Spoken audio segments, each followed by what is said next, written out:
Bonjour à tous, j'espère que vous allez bien. Je vous retrouve aujourd'hui pour une nouvelle vidéo sur Assetto Corsa, une vidéo dans laquelle je vous propose de partir pour un petit test de mode de voiture et de map. Mais surtout de voiture, puisque la voiture qu'on va tester aujourd'hui est, je pense, une voiture très attendue sur les jeux vidéo. La Fiat Multipla by Villebrequin. Alors ça fait des mois, voire même des années qu'on peut trouver des modes de Multipla sur Assetto Corsa, mais j'attendais d'en trouver un assez qualitatif pour pouvoir vous faire une petite vidéo sur ce sujet. C'est vrai que depuis les premiers concepts, depuis les premiers dessins, depuis les premiers montages qui avaient été publiés par Villebrequin, il y a pas mal de gens de la communauté Assetto Corsa qui avaient déjà réalisé des modes. Mais maintenant que le projet est plus ou moins abouti, qu'on a pu voir ces derniers mois le Multipla démarrer, on a pu même le voir rouler sur YouTube, sur la chaîne de Villebrequin, ça fait beaucoup plus de sources d'images desquelles s'inspirer pour créer des modes. Et là j'en ai trouvé un qui est vraiment bien réalisé. C'est un mode qui a été réalisé par Yacine, je vous mettrai son Patreon dans la description de cette vidéo si vous avez envie de le tester de votre côté. Et je pense que très honnêtement c'est le meilleur mode de Multipla qui existe actuellement sur internet sur Assetto Corsa. Ce que je vous propose aujourd'hui c'est tout simplement de faire une petite présentation du mode et puis ensuite d'aller la rouler, voir un petit peu ce que ça donne sur Assetto. D'ailleurs pour la tester j'ai trouvé quelques circuits parisiens, je vous mettrai évidemment le lien sous cette vidéo si vous avez envie de le télécharger, mais j'ai pas réussi à trouver d'open world qui serait basé sur telle ou telle ville de la région parisienne, ni même d'open world basé sur la France tout court. Donc en attendant le projet périphérique de Motorseb, si de votre côté vous connaissez des maps dans ce style là open world, n'hésitez pas à me les envoyer, même si pour cette vidéo ce sera un peu tard, pour les prochaines ce sera peut-être cool de pouvoir la retester ou de tester d'autres voitures sur les routes de nos contrées. D'ailleurs si vous avez envie de voir des choses en particulier sur Assetto Corsa pour les prochaines vidéos de cette série, n'hésitez pas à me faire part de vos idées en commentaire, c'est toujours utile. Et puis n'hésitez pas à laisser un petit like, à vous abonner, et éventuellement s'il y en a parmi vous qui ont envie de tester cette voiture sur le jeu et qui se prennent Assetto Corsa, n'hésitez pas à le prendre via le lien que vous trouverez sous cette vidéo, le lien Instant Gaming, ça vous permet d'acheter vos jeux moins chers, que ce soit Assetto Corsa ou d'autres jeux. Ensuite, la chaîne par l'occasion, et je crois qu'Assetto Corsa est toujours aux alentours des 3€ sur Instant Gaming, donc c'est vraiment pas cher pour ce que c'est. Donc, je ne sais pas comment ce mode a été réalisé, je suppose que la personne tout simplement regardait les différentes vidéos sur la chaîne Villebrequin pour petit à petit réaliser sa carrosserie, réaliser son intérieur, ce qui expliquerait pourquoi certaines parties dans la voiture ne sont pas réalisées sur ce mode, parce qu'il y a certainement des choses qu'on a juste jamais vues dans les vidéos de Villebrequin. En tout cas, au niveau de l'extérieur, j'ai trouvé que la voiture était quand même bien réalisée, que ce soit le kit carrosserie, que ce soit la livrée, les échappements et les jantes. Car sachez que la voiture a ses phares et ses clignotants fonctionnels, si vous avez envie de faire du RP avec cette voiture, ce qui, on le verra dans cette vidéo, est extrêmement compliqué. L'intérieur est plutôt bien modélisé aussi, alors il y a des choses qui sont pas tout à fait conformes à ce qu'on a vu vraiment dans les vidéos du Villebrequin, notamment quelques boutons sur le volant, mais il y a le tableau de bord de Corvette, il y a un volant stylisé course, et les fameux compteurs de Corvette, ainsi que l'écran, l'ordinateur de bord de la voiture, donc c'est quand même assez proche de la réalité. Côté performance, alors là, c'est compliqué de juger, parce que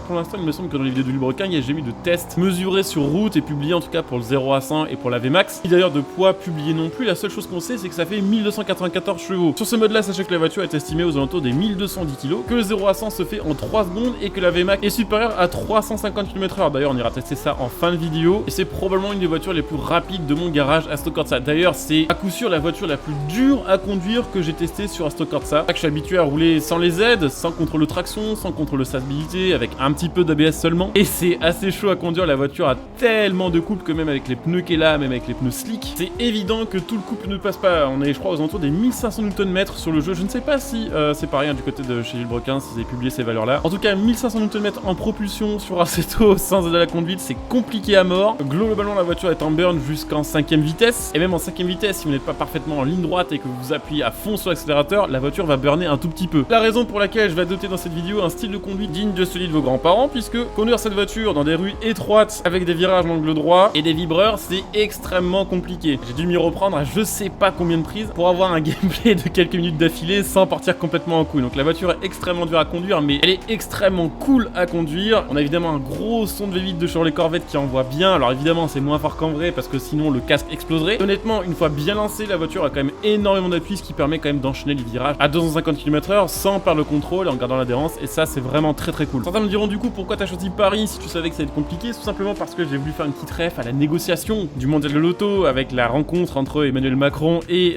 les gars de chez Villebrequin. Négociation autour de la possibilité d'éventuellement pouvoir tester le Multipla sur le périphérique parisien. Donc en attendant de pouvoir le tester en vrai sur le périphérique parisien, sachez que vous pouvez le tester sur Assetto Corsa et que actuellement je pense que c'est le seul jeu qui vous propose de tester cette voiture là. C'est vrai qu'on en parlait dans une autre vidéo assez récemment. Il y a beaucoup de gens de la communauté, notamment celle de Forza Horizon 5, qui souhaiteraient voir arriver ce véhicule sur le jeu. Il y a même un topic sur le forum officiel de Forza, et même si le topic est de plus en plus voté, on est quand même aux alentours des 520 votes, ce qui est beaucoup sur ce forum là. La plupart des voitures qui ont été achetées sur Forza suite à des demandes de joueurs étaient aux alentours des 600 votes, donc on est vraiment pas loin. Ça reste très compliqué de pouvoir obtenir cette voiture sur le jeu. Alors pas parce que Forza serait forcément contre des partenariats avec des marques ou avec des chaînes YouTube. Il y a pas très longtemps, ils l'ont d'ailleurs prouvé en faisant un partenariat avec la chaîne de Neut Media dans une mise à jour qui était d'ailleurs probablement une des pires mises à jour de Forza Horizon 5. Pas non plus parce que le projet ne serait qu'un projet connu en France. Le Multipla, ça a fait énormément de bruit, que ce soit par rapport à la cagnotte, que ce soit par rapport au projet. Les youtubeurs américains qui ont déjà parlé de ce projet-là. Et c'est, je pense, actuellement sur YouTube l'un des projets les plus fous qui a été réalisé au niveau mondial, financé par une communauté et sur le secteur de l'automobile. Je pense que globalement ça plairait à beaucoup de gens, même des gens qui sont issus d'autres communautés que la communauté française sur Forza Horizon 5. Ce qui serait compliqué vraiment pour avoir cette voiture-là sur un jeu, c'est que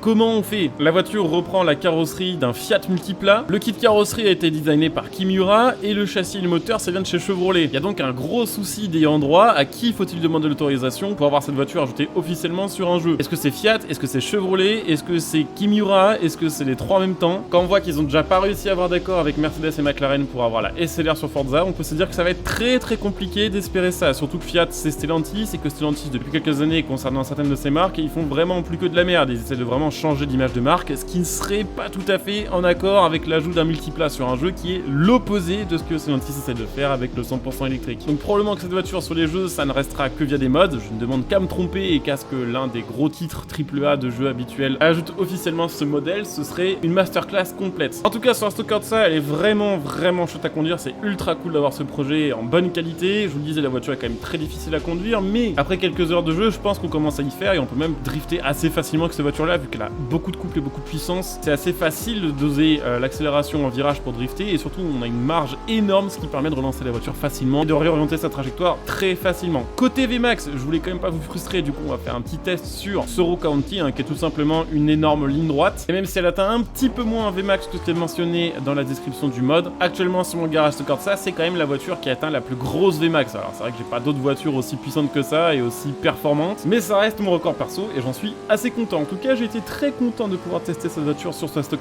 et de vous présenter ce petit mod. J'ai vu très peu d'autres gens sur YouTube qui ont pu tester celui-ci. Alors je sais pas pourquoi, pourtant c'est un truc qui était très attendu. Je pense simplement que ce mod est un petit peu difficile à trouver, faut un petit peu fouiller quand même sur certains Discord, faut tomber sur le bon Patreon et j'espère que cette vidéo aura permis de mettre en avant un petit peu ce mod qui est quand même ultra cool. J'espère en tout cas que la vidéo vous aura plu, que cette série, on va dire sur la Stock ça avec les petits tests de mod continuera de vous plaire. Je sais que j'ai pas mal de gros projets encore à vous présenter, j'ai déjà fait une vidéo sur ce thème là il y a quelques temps, ça vous a bien plu, du coup il y aura un numéro 2 avec des gros projets, carrément des gens qui font des jeux entiers basés sur la Stock ça, donc j'espère que ce genre de format continuera à vous plaire. Si c'est le cas, n'hésitez pas à soutenir la chaîne via tous les moyens gratuits que vous connaissez. Vous pouvez par exemple venir me follow sur Twitch pour être notifié de mes prochains lives, vous pouvez éventuellement utiliser votre Twitch Prime sur ma chaîne Twitch pour profiter de plein de petits bonus, vous pouvez utiliser mes liens de soutien pour faire vos achats, le lien Strongling comme j'en ai déjà parlé pour acheter vos jeux, le lien Matal.net pour acheter votre matos, et puis pour ceux qui souhaitent, vous pouvez évidemment aussi soutenir la chaîne sur le long terme en devenant des soutiens via le bouton rejoindre, notamment via ces soutiens que je peux acheter des mods, que je peux souscrire à différents Patreons pour vous tester des choses sur la Stock ça. Donc n'hésitez pas. De mon côté, je coupe cette vidéo ici, j'espère que vous aurez passé un bon moment et je vous dis à très bientôt pour une nouvelle vidéo.